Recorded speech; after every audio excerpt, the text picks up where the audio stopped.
है जहां पर बीजेपी विधायक दल की बैठक में राजेंद्र राठौड़ को नेता प्रतिपक्ष चुन लिया गया है। गुलाब चंद कटारिया को असम का राज्यपाल बनाने के बाद ये पद खाली हुआ था और ऐसे में इस वक्त की बड़ी खबर यही है कि राजस्थान में नेता प्रतिपक्ष का ऐलान हो चुका है।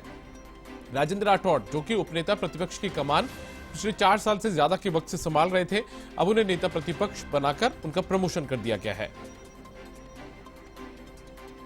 और ज्यादा जानकारी के साथ में हमारे जयपुर ब्यूरो हेड मनोहर बिश्नोई फोन लाइन पर जुड़ गए, सीधा उनका रुख करते हैं। मनोहर, अभी कुछ देर पहले जिस बात की संभावना आप जता रहे थे वही हुआ है।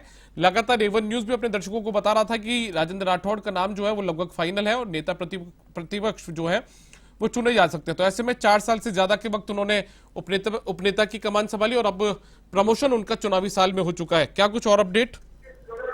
बिल्कुल दीपक, देखिए जिस तरीके से जो संभावना जताई जा रही थी कि राजेंद्र राठौड़ को नेता प्रतिपक्ष चुन लिया जाएगा तो वही हुआ। और अभी जो विधायक दल की बैठक हुई थी उसमें सबसे पहले यही फैसला हुआ है। और इसमें खास बात ये रही कि उनको नेता चुनने से पहले वसुंधरा राजे ने उनके नाम का जो प्रस्ताव रखा और इस प्रस्ताव को सभी विधायकों ने सर्वसहमति से स्वीकार करके और राजेंद्र राठौड़ को नेता प्रतिपक्ष के रूप में जो उनका प्रमोशन फाइनल किया।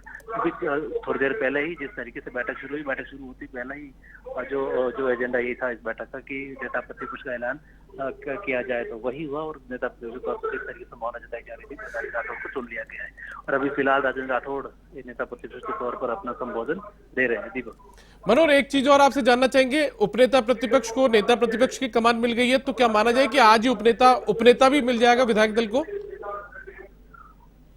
देखिए दीपक, अभी सूत्रों के हवाले से जो जानकारी मिल रही है अभी तक उप नेता प्रतिपक्ष का कोई चयन शायद ही हो, चूंकि वैसे कोई संविधान में और या फिर संसदीय प्रणाली में उप नेता प्रतिपक्ष का कोई प्रावधान है नहीं। लेकिन पार्टी अपनी सुविधा के अनुसार जो है उनको जो काम देती है तो वो एक सेकंड पोजीशन पर काम करते हैं। लेकिन फिलहाल जो अभी जानकारी मिल रही है वो यही है कि उप नेता प्रतिपक्ष के तौर पर किसी नाम पर कोई अभी तक चर्चा नहीं की गई है।